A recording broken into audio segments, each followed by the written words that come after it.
વડાપાઉં દિલ્હી અને મુંબઈના ફેમસ સાથે ગ્રીન ચટણી અને લસણની સૂકી ચટણી સાથે ખાવામાં ટેસ્ટી અને ચટપટા એવા લારી ઉપર મળતા હોય તેવા વડાપાઉંની રેસીપી આજે હું તમારી સાથે શેર કરવાની છું. ફ્રેન્ડ્સ, વડાપાઉં ઘરે જ બનાવવાના છે. ઘરે જ વડાપાઉં ટેસ્ટી અને ચટપટા બનીને તૈયાર થાય છે. ફ્રેન્ડ્સ, વડાપાઉં બનાવવા માટે 2 કપ ચણાનો લોટ લેવાનો છે. જે ઝીણો લોટ આવે છે તે લેવાનો છે. અડધી ચમચી હળદર પાવડર, અડધી ચમચી અજમો લેવાનો છે. અજમાને હાથથી ક્રશ કરી અને પછી લેવાનો છે, જેથી ટેસ્ટ છે તે બહુ સરસ આવશે. સ્વાદ પ્રમાણે મીઠું ઉમેરવાનું છે અને મસાલાને સારી રીતે મિક્સ કરવાનું છે. હવે થોડું પાણી ઉમેરતા જવાનું છે અને થીક બેટર રેડી કરવાનું છે. વડા માટેનું ચણાનું બેટર જે બનાવીએ છીએ તે બહુ પતલું પણ નહીં અને બહુ જાડું નહીં, એવું મીડિયમ બેટર રેડી કરવાનું છે. જો બહુ પતલું બેટર થઈ જશે ત્યારે વડા આપણે તળીએ છીએ ત્યારે તેનું કોટિંગ છે તે બરાબર નહીં થાય, અને જાડું બેટર હશે ત્યારે વડા પર એનું લેયર છે તે બહુ વધારે થીક થઈ જશે. એટલે મીડિયમ એવું બેટર છે તે રેડી કરીશું. તો તમે જોઈ શકો છો કે ચણાના લોટનું બેટર છે તે આ રીતનું હોય તે રીતે આપણે બેટરને રેડી કરવાનું છે.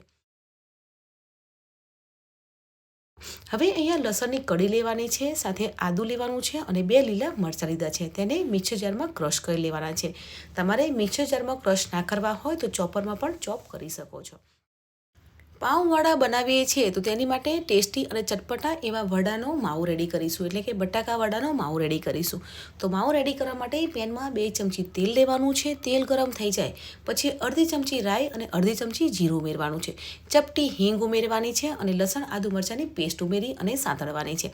અહીંયા પેસ્ટને વધારે નથી સાંતળવાની, થોડીક એવી સંતળાઈ જાય ત્યાં સુધી થવા દેવાની છે. મીઠા લીમડાના પાન ઉમેરવાના છે, તેને પણ સાંતળવાના છે. ફ્રેન્ડ્સ, અહીંયા બટાકાવાળા બનાવીએ છીએ ત્યારે તેમાં વધારે કોઈ મસાલા નથી હોતા. જે લસણ આદુ મરચાંની પેસ્ટ ઉમેરી છે અને મીઠા લીમડાના પાન ઉમેર્યા છે તેનાથી જ બટાકાવાળાનો ટેસ્ટ છે તે બહુ સરસ આવશે. હવે અડધી ચમચી હળદર પાવડર ઉમેરી અને સારી રીતે મિક્સ કરી લેવાનું છે. અહીંયા મેં બટાકા લીધા છે. બટાકાને બાફી અને ઠંડા થઈ જાય પછી હાથથી મેશ કરી અને બટાકાવડા બનાવો ત્યારે બટાકાને પહેલાં બાફી લેવાના છે અને ઠંડા થઈ જાય પછી જ ઉમેરવાના છે, જેથી વડા છે તે બહુ સરસ બનશે. અને જો ગરમ બટાકા હશે અને તમે અંદર ઉમેરશો તો માવો છે તે મિક્સ થઈ જશે.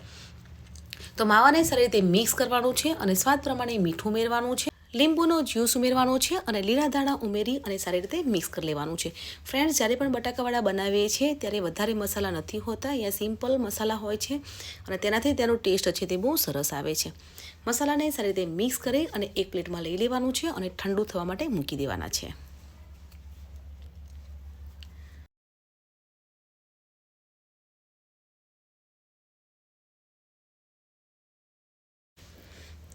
માર્કેટમાં જે વડાપાઉં મળતા હોય છે તેની સાથે ગ્રીન ચટણી પણ સર્વ થતી હોય છે. તો ગ્રીન ચટણી બનાવવા માટે લીલા ધાણા, 2 લીલા મરચાં, લસણ અને આદું લીધું છે, સાથે જીરું અને 1 ચમચી જેટલી ખાંડ ઉમેરી અને મેં ગ્રીન ચટણી રેડી કરી છે. અહીંયા લસણ ઉમેરવાથી ગ્રીન ચટણીનો ટેસ્ટ છે તે બહુ સરસ આવશે.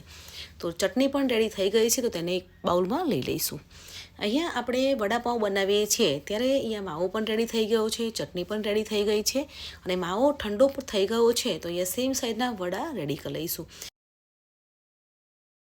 વડાની સાઈઝ છે તે લીંબુ કરતાં થોડુંક મોટા હોય તેવા વડા રેડી કરવાના છે. તો આ રીતે આપણે વડાને રેડી કરી લેવાના છે અને સાઈડમાં તેલ ગરમ કરવા પણ મૂકી દેવાનું છે. હવે જે ચણાના લોટનું બેટર બનાવ્યું હતું તેમાં ચપટી ખાવાના સોડા ઉમેરવાના છે. તમારી પાસે સોડા ના હોય તો ઈનો પણ ઉમેરી શકો છો. અને 1 ચમચી જેટલું તેલ ઉમેરવાનું છે અને સારી રીતે બેટરને ફેટવાનું છે. એકદમ સોફ્ટ બેટર થઈ જાય, એટલે કે હલકું બેટર થઈ જાય ત્યાં સુધી તેને ફેટી લેવાનું છે. બેટર જેટલું સોફ્ટ અને હલકું થશે તો વડા છે તે એકદમ ક્રિસ્પી બનીને તૈયાર થશે. હવે અહીંયા પહેલાં આપણે બુંદી રેડી કરવાની છે. એટલે તેલ ગરમ થઈ ગયું છે એટલે હાથથી આ રીતે બુંદી પાડવાની છે. જે મમરી કહીએ છીએ તે બનાવવાની છે અને આ મમરીનો ઉપયોગ આપણે જે સૂકી લાલ ચટણી બનાવીએ છીએ તેમાં લેવાનો છે. એટલે થોડીક એવી ગોલ્ડન બ્રાઉન કલર થઈ જાય તે રીતે બુંદીને તળી લેવાની છે. તો બુંદી કે મમરી જે તમે કહેતા હોય તે બનીને તૈયાર થઈ ગઈ છે. તો વડાને ચણાના લોટમાં ઉમેરી અને તેને સારી રીતે કોટિંગ કરી અને તળી લઈશું. અને વડા પણ ગોલ્ડન બ્રાઉન કલરના થઈ જાય ત્યાં સુધી તળી લેવાના છે, એટલે કે ઉપરથી એકદમ ક્રિસ્પી થઈ જાય ત્યાં સુધી વડાને તળી લઈશું. ગેસની ફ્લેમ છે તે ધીમી રાખવાની છે, એટલે ધીમી પણ નહીં એવી મીડિયમ ફ્લેમ પર આપણે વડાને તળી લઈશું.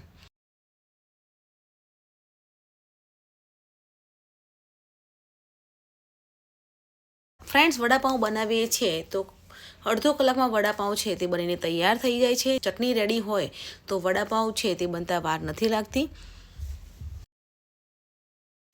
તો વડા છે તે સરસ એવા ગોલ્ડન બ્રાઉન કલરના થઈ ગયા છે, તો તેને પણ એક પ્લેટમાં લઈ લઈશું અને તે જ રીતે બીજા વડા પણ તળી લઈશું. તમારે એકસાથે વડા ના તળવા હોય તો તમે ફ્રીજમાં સ્ટોર પણ કરી શકો છો. જ્યારે તમારે વડાપાઉં સર્વ કરવા હોય ત્યારે તમે તેને તળી અને પછી સર્વ કરી શકો છો. અહીંયા વડાપાઉં માટેના વડા છે તે તળાઈ ગયા છે. તો 4 લીલા મરચાં લીધા છે. લીલા મરચાંને વચ્ચેથી કટ લગાવી અને આ રીતે તળી લેવાના છે. તમારે સ્પાઇસી જોઈતું હોય તો માર્કેટમાં જે લવિંગિયા મરચાં મળતા હોય છે તે પણ તમે લઈ શકો છો. તો તે જ રીતે અહીંયા લસણની કળી લીધી છે, તેને પણ તળી લેવાની છે.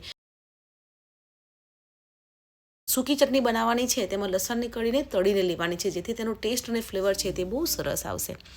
હવે અહીંયા સૂકી ચટણી બનાવવા માટે પેનમાં 1 ચમચી તેલ લેવાનું છે. તેલ ગરમ થઈ જાય પછી સૂકું ટોપરું લેવાનું છે, તેને નાના પીસીસમાં કટ કરી લેવાનું છે, તે ઉમેરવાનું છે અને 2 ચમચી સફેદ તલ ઉમેરવાના છે. સૂકી ચટણીમાં ટોપરાનું ટેસ્ટ અને જે લસણ તળીને રાખ્યું હતું તેનો ટેસ્ટ જ બહુ સરસ આવે છે. સૂકું ટોપરા પર થોડોક એવો ગોલ્ડન કલર આવી જાય ત્યાં સુધી સાતળવાનું છે, વધારે નથી સાતળવાનું. તો હવે ગેસને બંધ કરી અને થોડુંક ઠંડુ થવા દઈશું.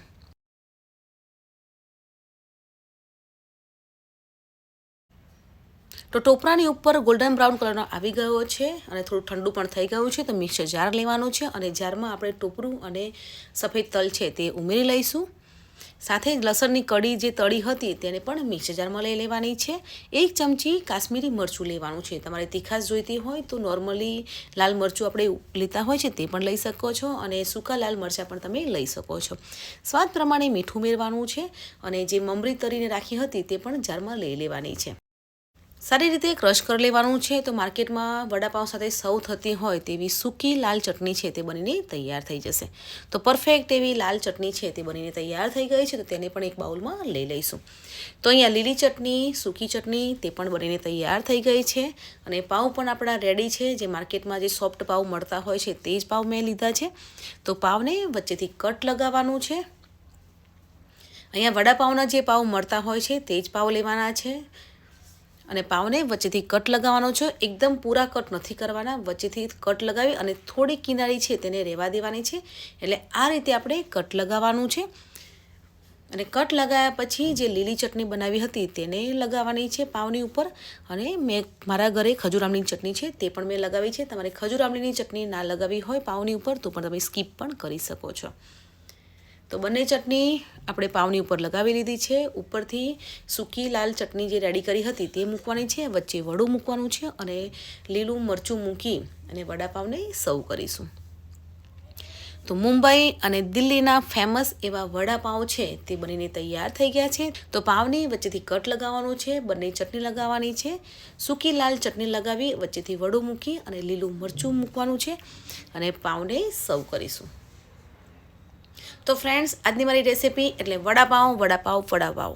તમારે ત્યાં વડાપાઉં કેટલા રૂપિયાના મળે છે કમેન્ટમાં જરૂર લખજો. અમારે ત્યાં તો 40 થી 50 રૂપિયામાં કંઈક વડાપાઉં મળે છે અને તે જ ટેસ્ટ અને તે જ ફ્લેવરમાં આપણે અહીંયા ઓછી કિંમતમાં વડાપાઉં છે તે બનીને તૈયાર થઈ જશે.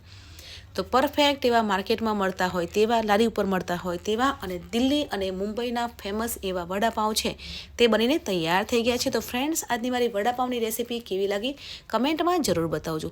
વિડીયોને લાઇક કરો, શેર કરો અને મારી ચેનલ ભાવિનીસ કિચનને સબસ્ક્રાઈબ કરવાનું ભૂલશો નહીં.